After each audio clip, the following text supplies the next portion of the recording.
All right, thank everyone for coming out. Good afternoon, everyone. My name is Brownlee, and I am moderating this section. I'll share more of my personal cancer story later in this session after Dr. Gilliam's presentation. Our presenter for this session is Dr. Kevin Gilliam. Dr. Gilliam serves as the medical director at North Point Health and Wellness Center, where he also functions as practicing family physician.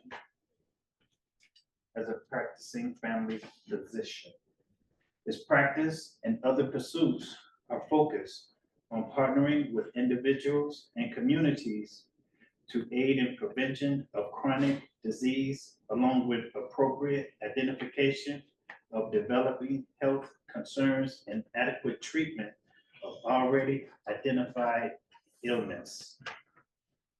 Before I hand things over to Dr. Gilliam, a quick note on scope. Today's session will provide general information about cancer screening guidelines. We welcome your questions and have a set time aside at the end for questions. However, we won't be able to address individual medical cases or offer personalized medical advice. For personal health concerns, please consult your health care provider. As a reminder, you can schedule one of the cancer screenings offered today with our providers. It's a great way to get your specific questions answered. With that, I'll hand things over to Dr. Gilliam. Thank you, sir. And welcome everyone. Thanks for coming to this talk. We all had to figure out how to get over here from there, following the signs so that we saw issue number one today was finding our way to this room.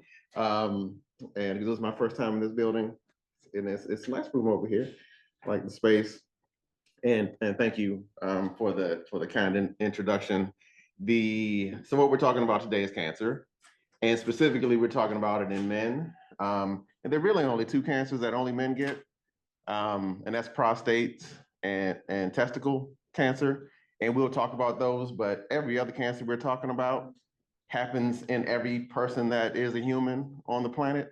But I think it's important that we actually understand what cancer is, and that it is a disease in which some of the cells of the body just grow uncontrollably and spread, because there are trillions of cells in our body. So cancer can happen anywhere and in the body. And normally those cells, they grow, they divide, they go through their life process, and then they die and they get replaced. But cancer happens when something happens in that process. So something about that process changes, something breaks down. So there's some damaged or abnormal cells that don't die when they should. And then something happens. So they start to multiply uncontrollably, and then they start forming a mass, and we call that mass a tumor. So, you feel a new bump or something somewhere, a tumor. Now, some of those tumors are benign. That's the fancy word for saying not cancer. And they kind of stay kind of compact in a space, in a place. And then there's some others that we call malignant. So those are cancerous. So they can kind of invade nearby tissues. So they are not friendly neighbors. So they start moving into other spaces and places where they don't belong. So they're malignant and can spread or metastasize to other parts of the body. But not all cancers are tumors, like solid tumors, because you can get a blood cancer and other things like that. And we won't be talking about those today. But like I said, your blood cells are a type of those trillions of cells in your body. And you can get cancer in any of those cells. It is a leading cause of death. It is the second leading cause of death. Heart disease takes the trophy as the leading cause of death, but we're not talking about that today. We're talking about cancer. Who's at risk? Everyone is at risk for developing cancer, although the incidence, it varies as we get older. So the older we are, the higher our risk. And there are other risk factors. We learned in that first session a number of risk factors, whether it was, thank you, alcohol, they talked about smoking, they talked about nicotine. I just mentioned age. There was some discussion about obesity, and there's some stuff about diet. And we'll talk about all those things. But I wanted to make sure we understood what risk means. So there's modifiable risk. What does that mean? Things we can change.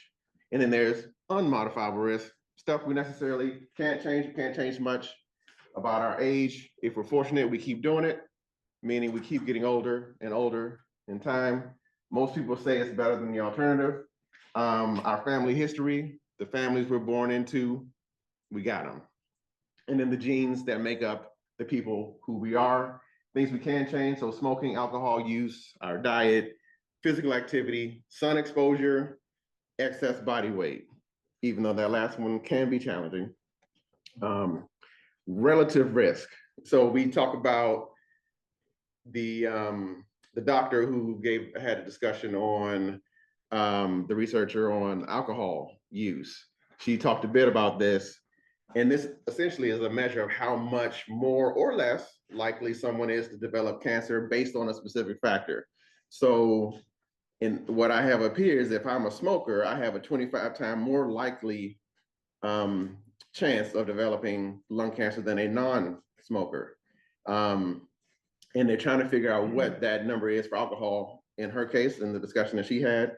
And if I'm a person who has a first-degree relative, so we hear about this, do you have a family history of this particular cancer? And we're thinking about first-degree relatives, so that is a parent, a child, or a sibling. So someone who shares about 50% of your genetic material. So that's how we think about that. So we're not thinking about your second or third cousin, like my uncle on my mother's side, twice removed, not that person, but the people that are fairly close to you in that family relation. So if your relative risk is greater than 1, you're at increased risk. If it's less than 1, you're reduced. If it's about the same, there's no difference really. So just to give you a picture of kind of where we're going, I tried to go in order. So we're going to start with some skin, then go to the lungs, liver, colon, prostate, testicles. This was my attempt at using AI to create a body. You notice the inaccurate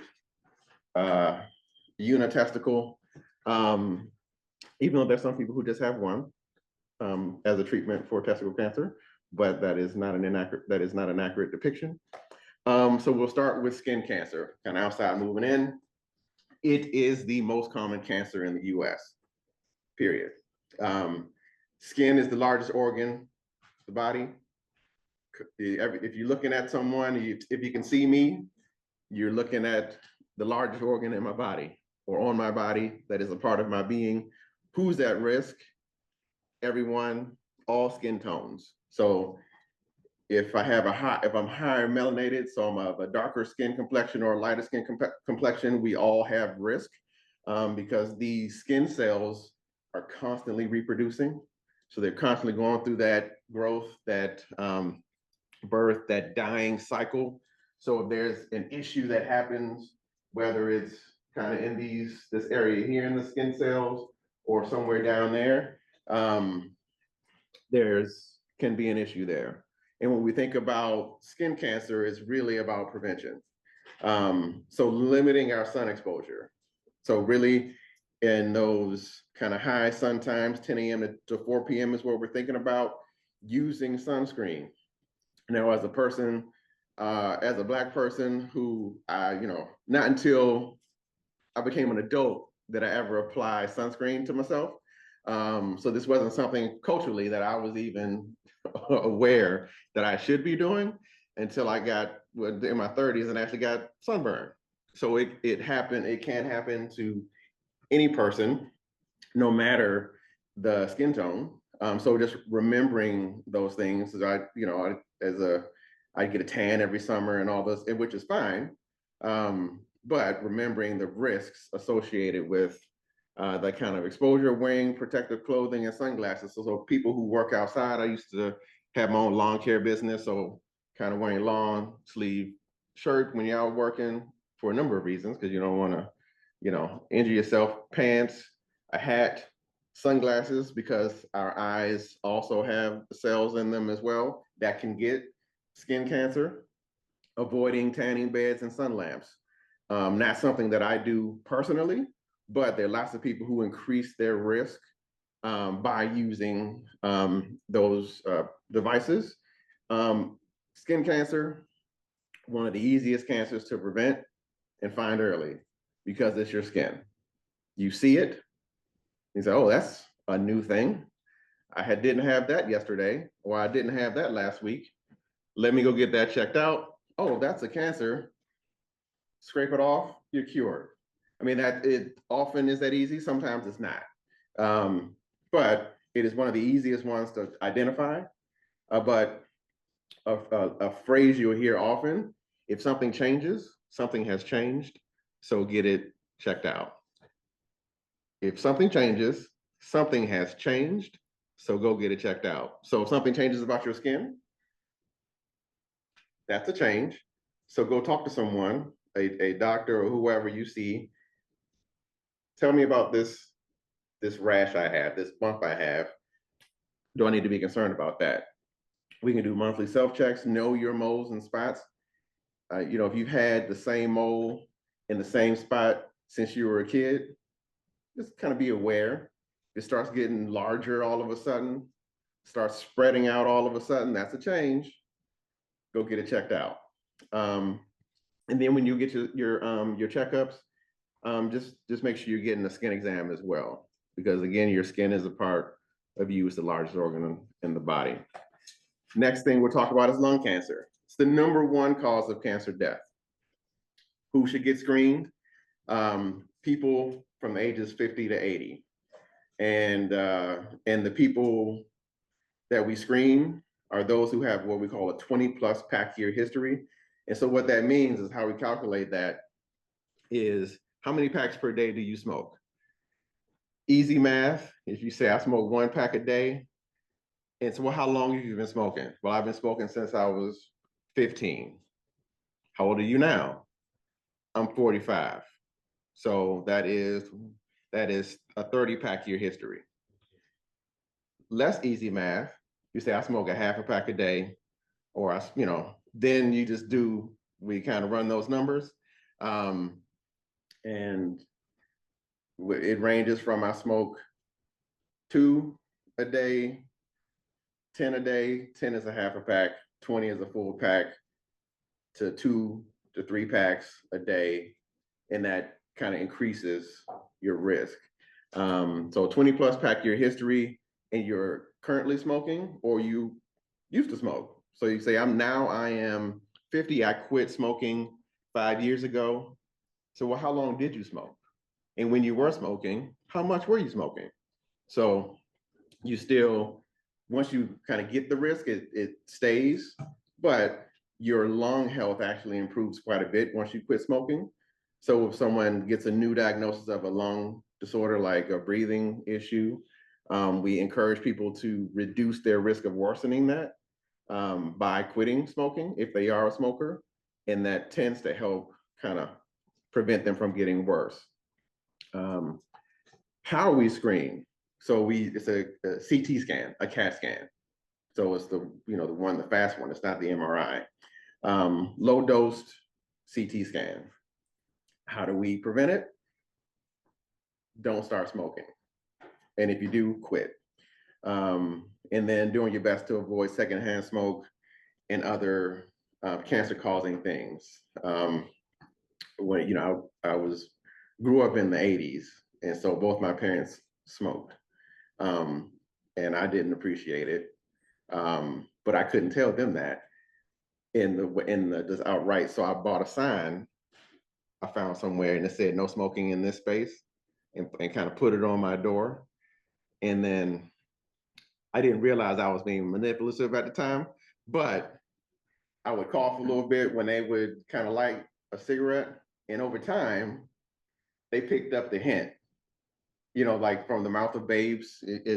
So as a kid, I didn't have what I perceived as power, but I was persuading my parents to change behavior patterns because they love me and they didn't want me to kind of suffer. Now, because I had learned about maybe secondhand smoke at school or something like that. So I was like, oh, that's a good idea. I need to figure out how to reduce my risk. There was some discussion earlier about how do we kind of frame some of the messaging. And I think it's just repeated messages and consistent messages, and from a space of care and love, and not I'm wagging my finger because you're doing a bad thing. Like I understand,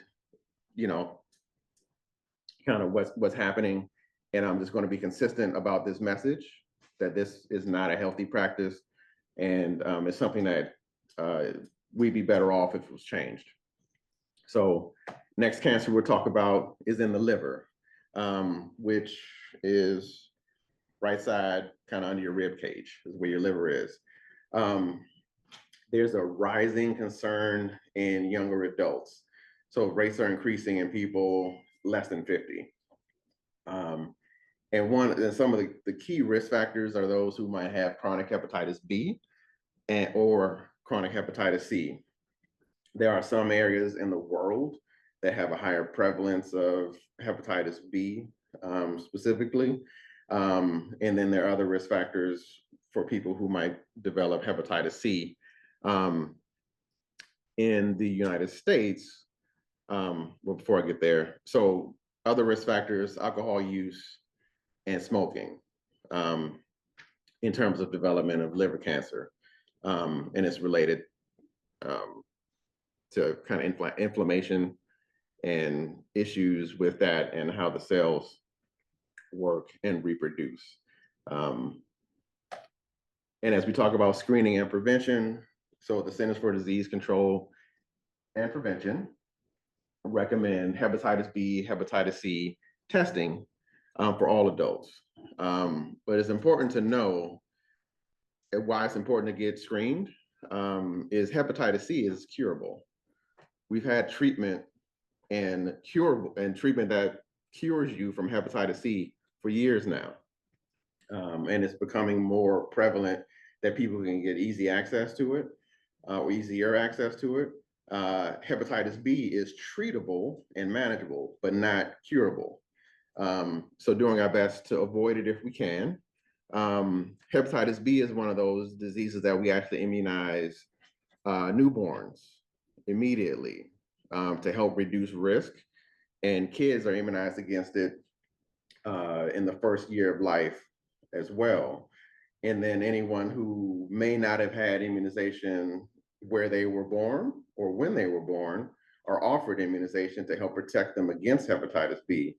Because there is immunization to help prevent you from getting hepatitis B, but not for hepatitis C. And if we treat either of them, it reduces liver damage and the potential cancer risk associated with having either of those things.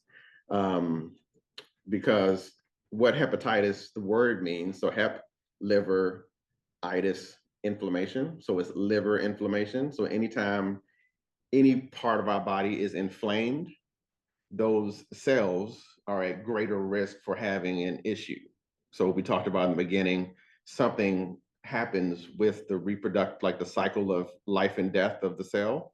And so if it's in a inflamed or a hot situation, those cells, it has a higher likelihood of reproducing or its cycle, something went wrong with it. And so we try to reduce the risk for that cell. So avoiding alcohol, I should probably just cut off that drink in moderation bit after hearing the talk. I think nationally, it's drink in moderation, but if you can stand it, don't drink at all, is the message. And then quit smoking. Like there is just don't do it. And so we'll next talk about colon cancer. So it is the third leading cause of cancer death. and multiple kind of risk factors that we'll kind of dig into a little later as well. But when we talk about the colon, we're talking about the large colon specifically. So it kind of starts, it's colorectal cancer, starts at your anus. So you kind of know where that is. Rectum, and then we kind of come to sigmoid, which basically kind of makes an S shape, come up here. We're going backwards. So this is descending, transverse, ascending, because it starts here. And so we're talking about the large colon. And so risk factors for developing cancer there. So inactivity. And we'll talk a bit more about that, about how being inactive can kind of increase our risk. High intake of red meat, intake of processed meats, obesity, so having higher body weight, smoking, alcohol, and then the family history again, so a first degree relative, that parent, sibling, child, and so those high risk individuals may need earlier or more frequent screening. The general rule of thumb is if you have a person in your family who's had any of these cancers and they were younger than 50 or so, depending on when the screening is suggested to begin, you should start your screening 10 years earlier than that. But that's the conversation you'd want to have if you discover that someone in your family has had a cancer that you would be at increased risk for. And again, that's a parent, a sibling, or a child. And interestingly, the trends for colorectal cancer are decreasing a bit in older adults, but increasing in those less than 50. And if you pay attention to kind of the news and kind of shifting guidelines, we've actually lowered the age of colorectal cancer screening to 45 for all populations. For years, the recommendation was for African American and Alaska Natives to get screening at 45 because there was an increased risk for those two populations. But as we noticed more people younger than 50 getting cancer, we lowered the age of screening for everyone. And so to part of what they talked about earlier was as we learn more and know more, we adjust things. So screening saves lives. So most cancers start as polyps. And so kind of it's essentially a big tube. And a polyp is a growth in these little cells. So it kind of just pops up. And it's something that's, if they're in there looking, they say that is typically a smooth looking surface. And now there's a little growth, there's a little bump, and that is a polyp. And they just kind of scrape it off or loop it or kind of scoop it out of there. And then we typically start at 45, as I mentioned before, continuing through 75 if you're in good health. And then between 76 and 85, we essentially say, if you're in good health and it seems like you're going to live for another 10 years, let's keep doing it, depending on what your screening method is. And after 85, we typically don't recommend screening. But again, that is a conversation you have with your provider. And it often occurs without symptoms. And so what I like to remind people, again, if something changes, something has changed. So get it checked out. Because if you've been like clockwork, you say like I am a once a day bowel movement kind of person, or I'm a every other day, or I'm twice a day, or whatever your pattern is, and you've been that way for 20 years, 30 years, however old you are, and then that changes all of a sudden, and something's different. Now you got diarrhea, constipation. It looks different. Lasts more than a couple of days. It's not just because you had, some bad takeout or something, and now you're better. Go get checked out. And you feel like you got to have a bowel movement, but you don't. Start noticing some bleeding or some blood in the stool. You get cramping, kind of belly pain, feeling tired, weak, losing weight without trying. These things can happen for lots of other reasons. But it is a reason to go get checked out. So, hey, you know, I just hadn't felt like myself. I've been more tired than I should be. And my poop looks funny. You know, there's nothing that will make us blush as docs. Yeah, I guarantee you we've heard most things. And we might laugh together as you might say something funny, but saying what needs to be said if something has changed, never feel bashful about it. There are lots of screening options. I included the blood-based test here just for awareness. And they're FDA approved, but none of the societies recommend them yet. So USPSTF, which is United States Preventative Services Task Force, or ACS, which is the American Cancer Society, don't recommend the blood-based test yet as a screening tool, but it's something that you might start hearing more about in the near future. Then we have the stool-based tests, which you likely have heard about. So we have the FIT, which is like a immunochemical test, and then it's a blood test essentially in the stool where we look for signs of blood, that guaiac fecal occult blood test. Both of those are done yearly. And then there's the stool DNA, which is brand name is Cologuard. And that one is done every 3 years. And then there are the visual exams. So I'm looking, and that's the colonoscopy. So they take a camera, go through your anus, rectum, large colon, look all around. Then you have a CT colonography. That's every 5 years. So that's a CT scan like we did for screening for lung cancer, but it's looking at your colon now. And what it's doing is looking to see if it can see any polyps or anything. And then there's a sigmoidoscopy, which you get every 5 years. And as opposed to going, so the colonoscopy went all the way around and it goes all the way to here. The sigmoidoscopy comes here and it stops about here. It goes to the sigmoid colon. In practice, if you're seeing me, you're getting a colonoscopy or one of those stool-based tests. We do CT colonography because it looks at everything. You know, there are different populations of people who have higher incidence of polyps and things in other parts of their colon that the sigmoidoscopy might miss. And so, but if any of these are not normal, you get a colonoscopy, unless you got a colonoscopy. So if you get a stool-based test, or you got a CT colonography, or you got a sigmoidoscopy, and there was a concerning polyp of some sort, you bought yourself or the stool test was positive, you bought yourself a colonoscopy, because we need to look at the entire thing to make sure we're not missing something further down the line. Prostate cancer. So now we're at a cancer that only men get. It is the most common cancer in men after skin cancer.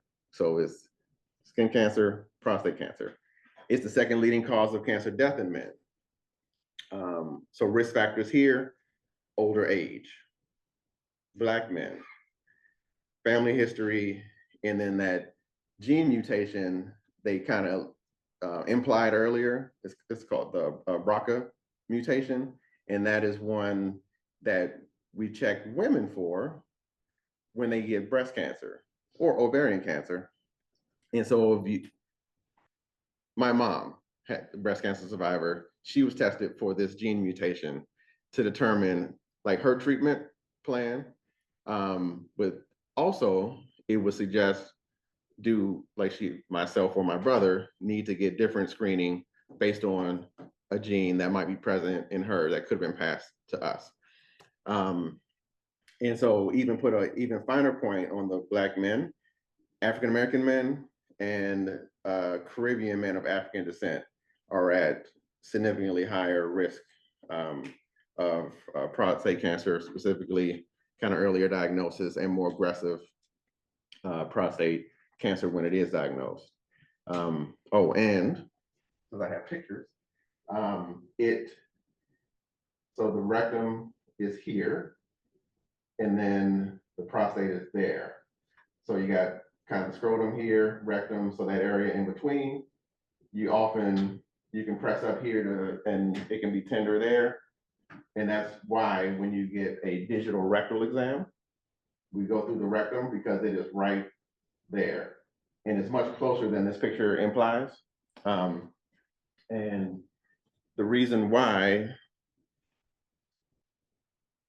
yeah, I got another picture. So those at average risk, age 50 is the general recommendation to start having this discussion. There's debate on the frequency and who. Age 45 for those who are high risk.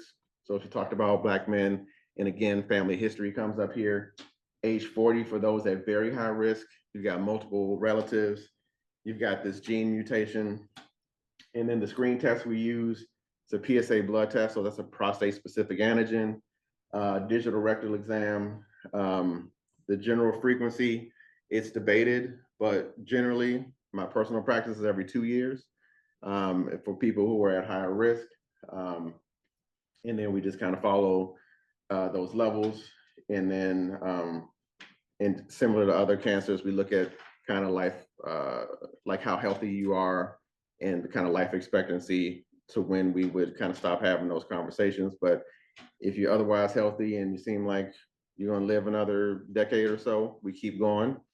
And have these conversations, because a positive screening leads to a biopsy, leads to other things. So we have an open conversation around the risks, benefits of having a screening, because that PSA level is elevated, or if the digital rectal exam is not normal, then we have to do other things down the line. So usually there are no symptoms. And so if you notice kind of where the prostate is, it's at the base of the bladder, and the bladder holds our urine. So it's kind of right down in here in the middle of the pelvis. So all the urine, all the stuff you pee out comes through there. And that too, our prostate is all wrapped around that. So symptoms of an issue with the prostate, it may not be cancer, but just may be an issue with it. So it might be getting bigger because it does grow. So trouble urinating. So I used to, the phrase that's often used, I used to pee like a racehorse. Now it dribbles out. So decreased force in the stream of urine. There's blood and semen, discomfort in the pelvic area, bone pain, issues with erection. I'll say a little more about that. So stopping and starting, incomplete emptying. So I feel like I still got some left over. So I gotta kind of keep going. When I get there, it takes me a minute to get it started. Used to, I can just stand there right away. Now it takes a few seconds or a minute or whatever. So those kind of things. Again, if something changes, something has changed, get it checked out. Because it's not always cancer. It might be that there's some inflammation, and there are things we can treat. And we can treat prostate cancer, but kind of get on top of that early. The next thing, kind of moving down the line, testicular cancer. Most common in men, in younger men, 15 to 35, highly curable. And when we talked about that unitesticle earlier, it's essentially, if you have it in one testicle, you remove it, and that's it. Risk factors: if you were born and you had an undescended testicle, have family history, increased risk if you have a diagnosis of HIV or live with AIDS, and then certain genetic disorders. We actually don't do routine screening for testicular cancer, at least it's not recommended. But lots of men still get their testicles checked during general physical exams. And just being aware of something. Again, if something changes down there, most people pay close attention to that area, something's changing, and then not being bashful about going in and talking about it is the key there. So there's a lump or swelling, breast soreness, because some of the testicles produce hormones. And so oftentimes one of the symptoms of testicular cancer is actually soreness in the breast. because it stimulates breast growth. Heaviness or ache in the lower abdomen or scrotum because it's down in that area. So just kind of being aware of those things. So as we're getting close to the end, so we're talking about prevention. So at least 42% of newly diagnosed cancers in the US are potentially preventable. About 19-20% of them from smoking, 18% kind of linked to kind of weight, so excess body weight, alcohol use, poor nutrition, physical inactivity, and then kind of other things like infectious disease, so hepatitis B, hepatitis C, and then sun exposure, indoor tanning. So lots of things to address and to prevent. And then as we think about unhealthy diet and activity, I just wanted to put a pin on this one. Kind of, we talked about colon, but these other things that are linked to it. So kind of breast, kidney, endometrial, esophageal, stomach, so in our GI tract, so our stomach tract, physical activity, and kind of how this impacts, because it regulates hormones, helps to reduce inflammation, and it helps to improve immune function, just physical activity itself. And so even small changes can help. So replacing 30 minutes of sitting with light activity can reduce your cancer risk by about 8%. So again, with prevention, obesity and overweight is linked to 13 different types of cancer, from our digestive system to our reproductive system, to our urinary system, to the endocrine system, to our blood and bone marrow. And the why behind that is that excess body weight can lead to chronic inflammation and hormonal imbalances. So like insulin, estrogen stimulating cells, which might promote cancer development. So keeping those things in mind. And again, with prevention, we always want to be active. Active lifestyles is kind of what we want to do. But even like this morning, I went for a swim. And so if I spent the rest, did that, it was, felt good about myself, and then go home and sit down on the couch for the rest of the day, or, on my laptop or whatever, watch TV, got caught up on the full season of something. That puts me at the same level of risk as someone who had a sedentary lifestyle, where I don't necessarily have a sedentary or inactive lifestyle, but I didn't do anything else the rest of the day. So what we want to do is kind of break up those long periods of sitting with some activity. So we call that exercise snacking. So it doesn't have to be too long. So like doing some planks, some crunches, some squats. Like if I was sitting in here, I'll just stand up, do something like this. It doesn't have to be too long, like 30 seconds, walk around the room while the commercial is on. If you're watching something on a tablet, tablets move. Just pick it up and, and walk around with it. So breaking up that sitting time reduces that risk. Overall goal is to get anywhere from 150 to 300 minutes of movement. And so we're talking about, if we say moderate intensity, so that's, you want to get your heart rate up a little bit.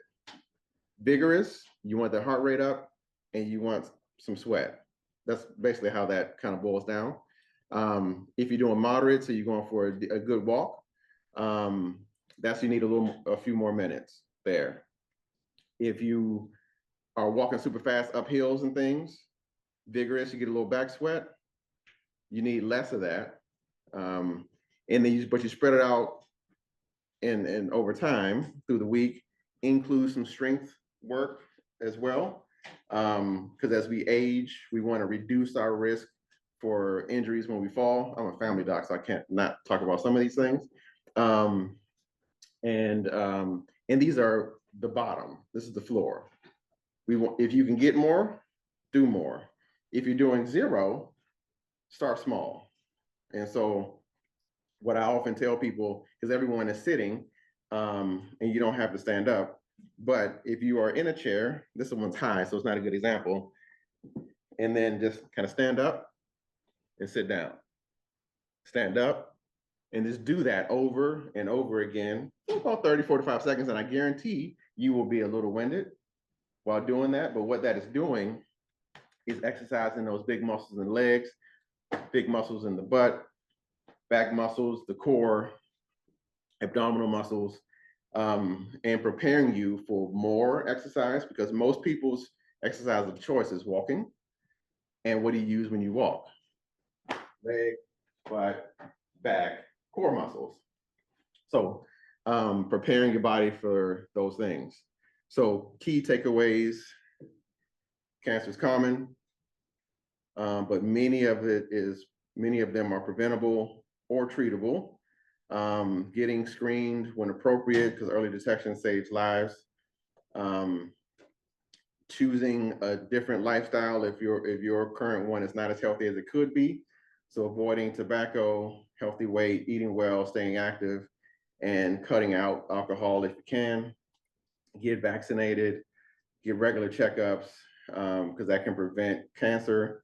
Learning your family history. So talk to the people in your family, even if you don't like them, ask them kind of what's going on, what happened. I see lots of people that don't know why a parent or how a parent died or those kind of things. So it's kind of digging into some of that history stuff so you can pass it on to people that may be your children. And then talk to your doctor about these things. If you don't have one, get one. And then, take charge of your health. You have the power to reduce your own cancer risk. So advocating for yourself, again, if something changes, something has changed, get it checked. Informed choices, staying proactive with screenings, and share what you learn with others, because our health is worth protecting. Everything I talked about is you can find it. So there's kind of lots of evidence to support everything I've talked about. Thank you. Thank you, Dr. Gilliam. I'm going to use this here. Thank you. I think we learned a lot. Yeah. Some great information with what Dr. Gilliam said. If you can, could you put the prostate cancer back on the screen? Mm-hmm. Again, thank you again for stopping by. My name is Billy Brownlee, and I am a prostate cancer survivor. Yes, I am. I want to talk to you today about something. It nearly killed me, this prostate cancer, but instead it woke me up, because cancer didn't win. I did. I did. So here's the hard truth. African American men are 70% more likely to be diagnosed with prostate cancer and twice as likely to die from it compared to white men. That's just not a statistic. It's a crisis. This is why I use the verbiage 50 plus testing is a must. It's not optional anymore. 50 plus testing is a must. Therefore, it's very important for African American men not only to get screened for prostate cancer, but to get screened at an earlier age and have their first PSA test at 40. Everybody say 40. 40, that's the age. Like the doctor said, that age is starting to decrease. So we have to start getting tested at an earlier age. Black and African American men or men of color are more likely to develop this cancer. 1 in 6 Black men will be diagnosed with prostate cancer in his lifetime, compared to 1 in 8 men overall. The higher risk of prostate cancer in the African American men is due to a range of factors, including genetics, racial bias, and socioeconomic status, meaning some of us can't even afford it. Some of us can't afford it. So, but it is something we can change. And that's the first step. Talking about it, because silence can be death. Too often in our community, we're told to man up, tough it out. If it ain't broke, busted, or bleeding, you good. I can always remember my uncles telling me that. If you walking, you good. But putting your health first is not a weakness. Early detection is not fear. It's wisdom. Checking up on yourself is not giving up. It's standing up. To be honest with you, when I first got the news from the doctor, with that phone call, hey, you gotta come to the doctor's office.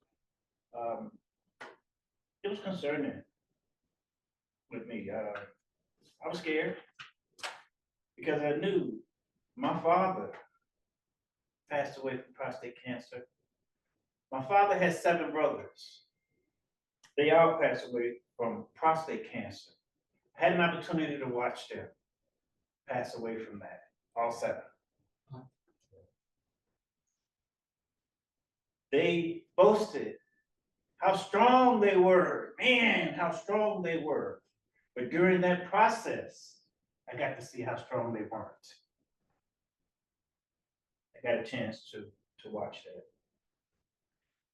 My strength, my pride, my future, it all felt like it was hanging in the balance of receiving the news, you got cancer. But I had a decision to make. Was I going to be afraid? Or was I going to fight? I chose to fight. And my fight was a particular surgery called Da Vinci surgery. It had a 96% success rate. It was, my godmama was there when I had that surgery. She stood by my bed. And during that time, I was one of the last procedures that happened in 2020 when COVID hit. I was the last procedure to be done at HCMC. There were tough days, sleepless nights, long prayers, but step-by-step surgery, recovery, support groups, I made it.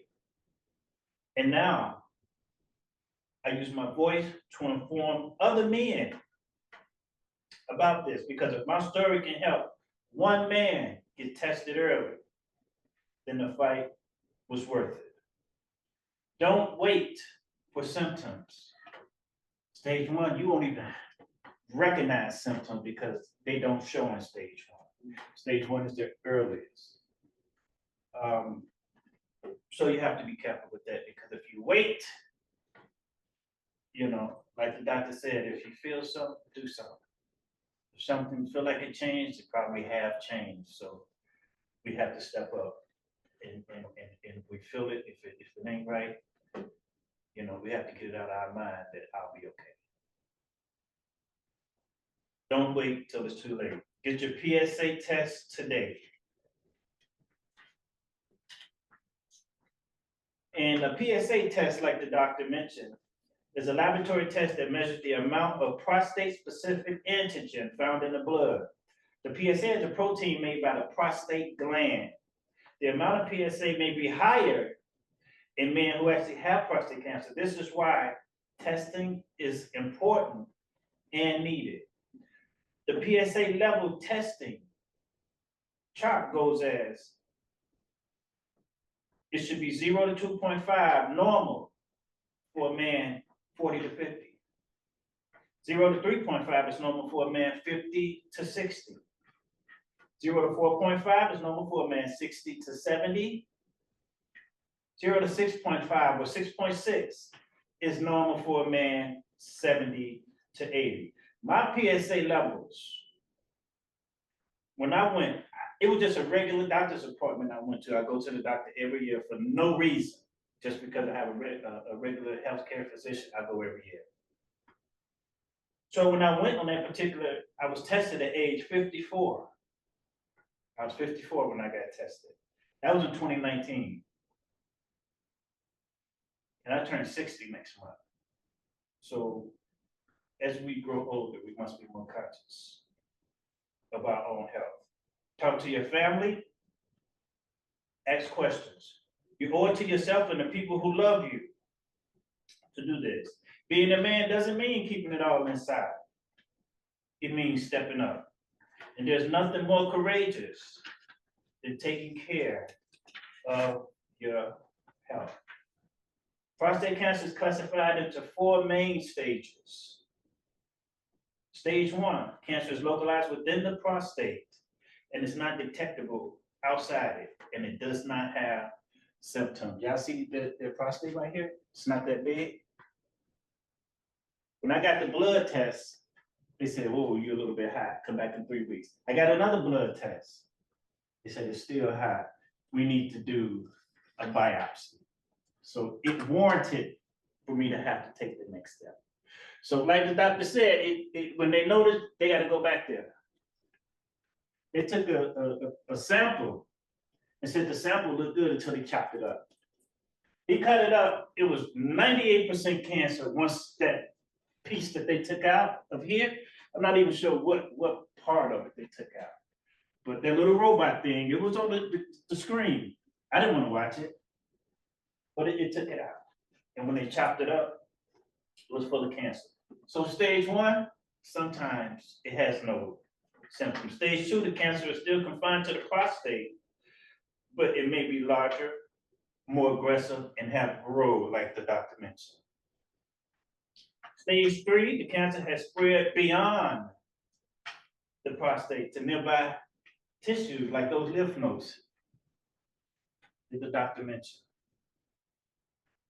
Stage 4, the cancer has spread to distant parts of the body, such as the marrow and the bones. You know, something inside the marrow, the bones probably have a time limit on it then, because it had reached to a place to where it's going to become debilitating. The marrow and the bones, or again, lymph nodes. Each stage has its own characteristics, treatment options, and potential outcomes. Understanding these stages is crucial for determining the appropriate treatment and prognosis.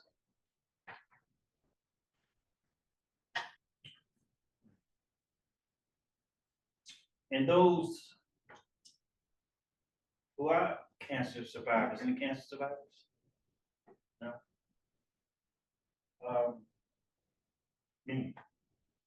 Sometimes we carry those battle scars. Those scars are not weakness, they're evidence of strength. We did not just survive, we overcame. And now we have a job to do. To mentor, to educate, to lift up our fellow brothers. And today we're gonna reach back, we're gonna speak up, and we're gonna lead. I believe I was brought to this for a reason. Not to just survive, but to serve. And to stand here right now, today, and say, here's what God can do. Cancer did not have the final word. God did. And with support groups like MNPCC, which is the Minnesota Prostate Cancer Coalition, I stay connected. I actually talked to someone in this group. This PSA was an 11. I didn't know how he was still alive. If the 70-year-old or 80-year-old is 6.5 and you had an 11.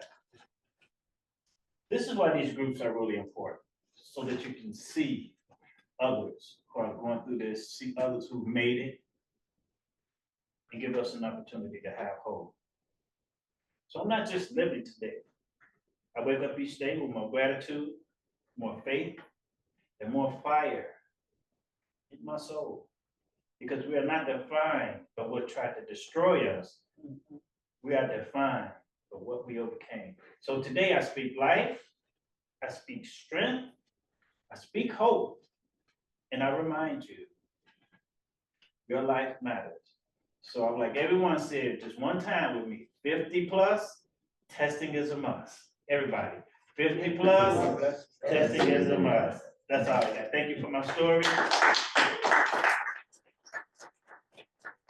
And now we'll open the floor for questions. If you're online, please drop your question in the chat or Q&A feature for our online moderators to read.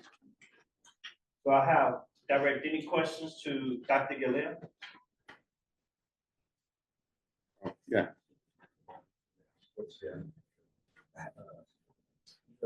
Is the colon cancer stage 4 can treat it and cure, and how long the patient can survive?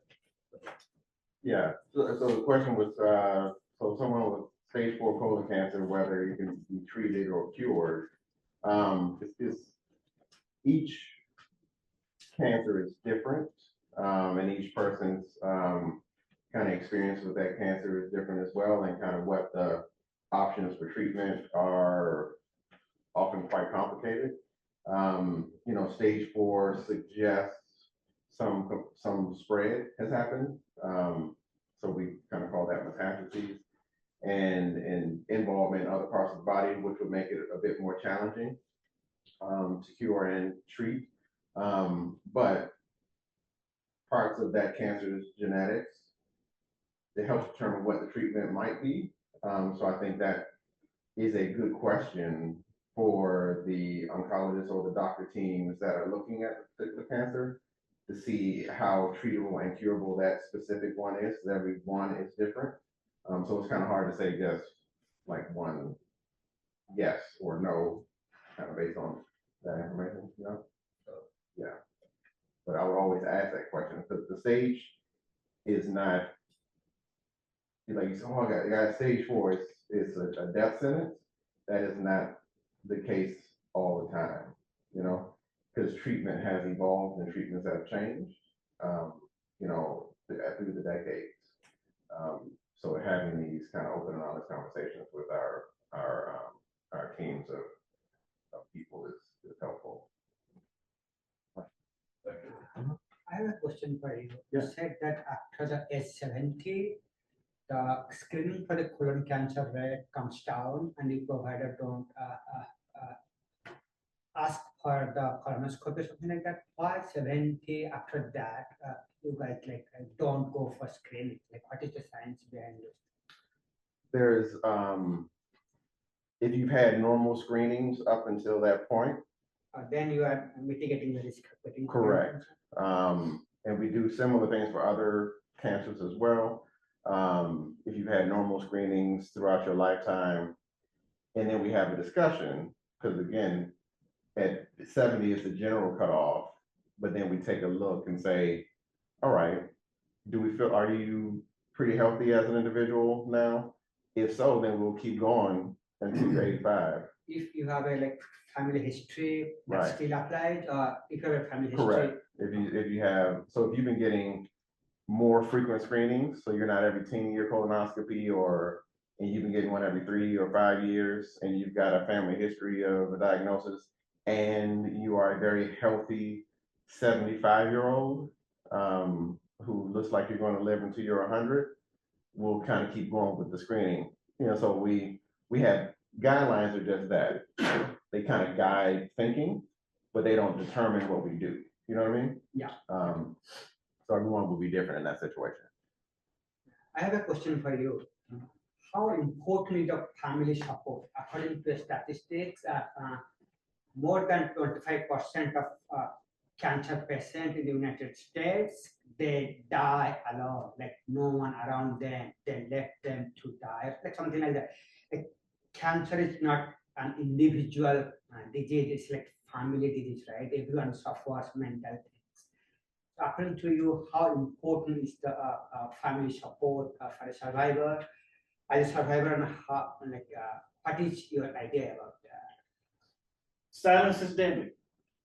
It's really important to talk to your family, especially with a diagnosis of prostate cancer, because it's gonna take the support of family and loved one most of the time to be encouraged to make it through that.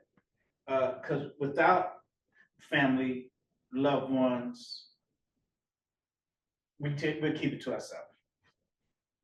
So if we recognize something going on and we say it and we include our families in that conversation. So it's gonna take us to include them. Before I had that surgery, the doctor asked me, you have any families just by your side? Because the recovery is gonna require you to, I mean, you don't need, you know, this extra to be successful, but it's a way easier route. You got family, you got friends there, you got loved ones there, especially if you have a partner, a spouse. That recovery is going to be really important because the connection with you and your partner is going to grow your healing, because you're going to have to do some exercises that the woman knows about, that we have to learn about, like a Kegel.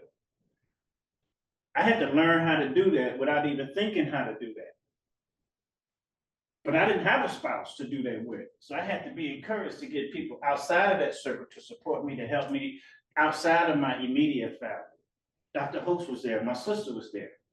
A couple other people were there through the surgery. But after the surgery, you need that support, and the recovery is going to take the village to go through, opposed to, you know, singularly trying, I can do it, which I did it.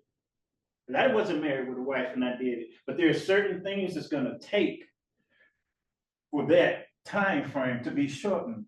When you talk to your loved ones, when you tell them what's going, it's important because they can help you through that tough space. Again, silence can be deadly, but we need to talk to our family, our friend, and it'll expedite that healing process. Thank you for saying that. If I can ask you a personal question, what was your lifestyle before you get diagnosed? Like, were you like very active person? Like, I'm trying to understand what was the genetics played in your case. What was the, like, as you said that you're like 7 uncles, including your dad, they all had prostate cancer. Yeah, did you do the mutation study, the same mutations you had, or how active you were before you get diagnosed? I was just regular. A regular person living. I knew with the men in my family dying from this, I knew it was inevitable.